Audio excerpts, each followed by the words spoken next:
Hello mayam, aigi channel taram oksari ngasigi vlog ta welcome. Aduga ngasi nomaijing ne ai hojik se chamber chatluiba ko ngasi Sunday ne chamber chatle.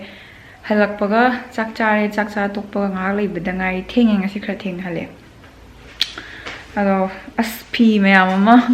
ngasi subai nate nahan subagi lopsan ba kawraba. Hojik katang halakpa ngasi subagi phauba kabada o nahan gi phi subagi lawjalamdi ne du thengnabada lawsalakpa ne ba. Si mayam si amtang thupsan gi to ai phi se chai phamung da si amta thupsan gi ge aduga anauba oiragadi subscribe to ko bigano like to biramo comment to biramo adagi bell notification su nambi ba ko bigano ko haina hek thagalak paga domda video thagale na notify to na ba natragadi khangharoi ko adu number pak namdaba male mayam se haidi subscribe tawraga bell notification di namdaba male aduna namana haidi thagatpaga khangdaba male ai wakhalda aduna nambiramo aduma kaukthokpirano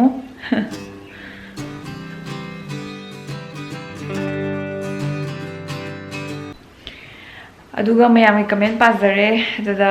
aina aigi maram haigibagi video do adada mayam na udaba guire as nusiye as ubase khopase mayam nusiba comment mayam do yam nungai yam nusi yam thagachari mayam pazare mayam punamakpu loinamakpu kama haidona koi moi English love you all ga haibdo aina do hainingi neba nusiye mayam pla nusiye aina sarange mayam Korea doina haire ko Korea gi sarange doina mayam na khoi ma uda kuire uninge haibadu sta leire khoi ma ai vlog ta yahalo na teng kanano hangi khoi ma na thagachari uninge hairi ma uninge haira ko mi do sibiba kanano thagachari nungai ri kanano yam khangninge ye ma uninge haira pagi comment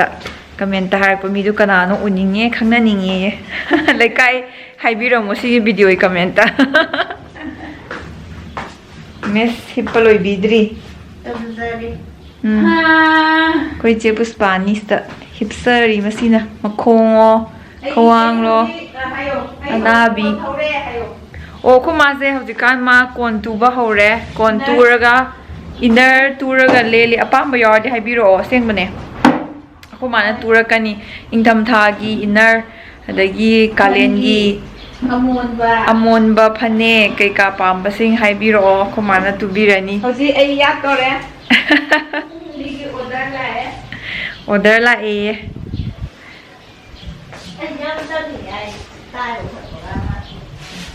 sini mayam khoman tawjari sima hoji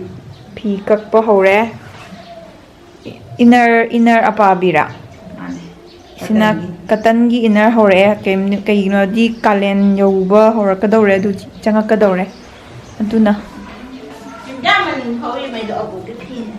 mani sidani kumana tuzari si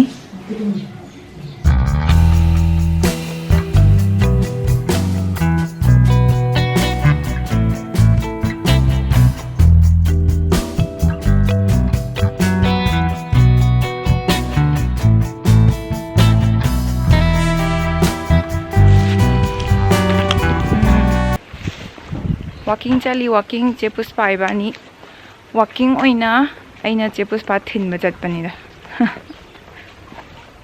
ngai walking chat pa lambi da thengna ba lei so hek la e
ꯑꯃꯨꯛꯀ ꯆꯪꯉꯛꯏ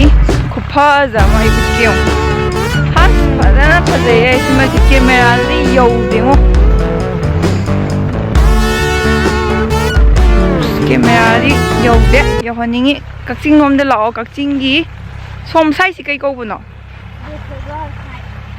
ꯗꯦꯁꯦ ground side ꯔꯣꯝꯗ ꯂꯥꯛꯑꯣꯀꯣ ꯃꯌꯥꯝ ꯑꯁ ꯈꯨꯐꯖꯁꯦ ꯑꯝꯇ ꯌꯦꯡꯉꯨꯅꯦ ꯁꯤ ꯍꯪꯒꯥꯝ ꯃꯄꯥꯟꯁꯦ ꯑꯝꯇ ꯌꯦꯡꯉꯨꯅꯦ ꯐꯨꯜ ꯑꯣꯏꯅ ꯀꯦꯃꯦꯔꯥꯗ ꯇꯥꯔꯤꯁꯦ ꯌꯧꯗ꯭ꯔꯕꯅꯦ ꯑꯗꯨꯅꯦ ꯑꯝꯇ ꯌꯦꯡꯉꯣ ꯑꯩꯈꯣꯏ ꯆꯦ ꯄꯨꯁꯄꯥ ꯆꯦꯜꯂꯤꯁꯦ ꯋꯥꯎ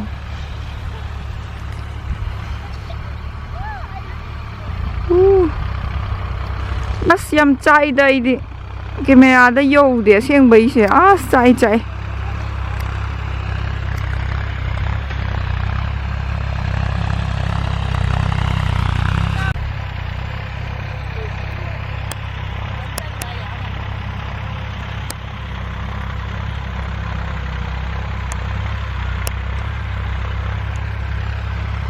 ꯄꯥꯛꯅꯦ ꯑꯁ꯭ꯋꯥꯏ ꯕꯥꯎꯅꯤ ꯑꯥꯗꯒꯤ ꯍꯧꯔꯒ ꯕꯥꯎꯅꯤ ꯐꯨꯜꯗ ꯐꯖꯩ ꯍꯥꯏꯕ ꯁꯤ ꯀꯦꯃꯦꯔꯥꯗ ꯇꯥꯗ꯭ꯔꯦ ꯍꯥꯏꯕ ꯑꯩ ꯌꯥꯝ ꯆꯥꯛꯑꯦ ꯍꯪꯒꯥꯝ ꯃꯄꯥꯟ ꯉꯥꯛꯇ ꯑꯩꯈꯣꯏ ꯆꯦ ꯄꯨꯁꯄꯥꯒꯤ ꯁꯝꯁꯦ ꯐꯖꯗ꯭ꯔꯥ ꯐꯁꯨ ꯌꯥꯝ ꯐꯠꯇ꯭ꯔꯥ ꯊꯥꯔꯒ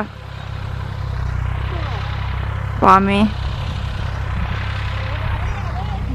ꯂꯩꯀ꯭ꯔꯛ ꯆꯠꯂꯤꯁꯦ ꯌꯦꯡꯉꯣ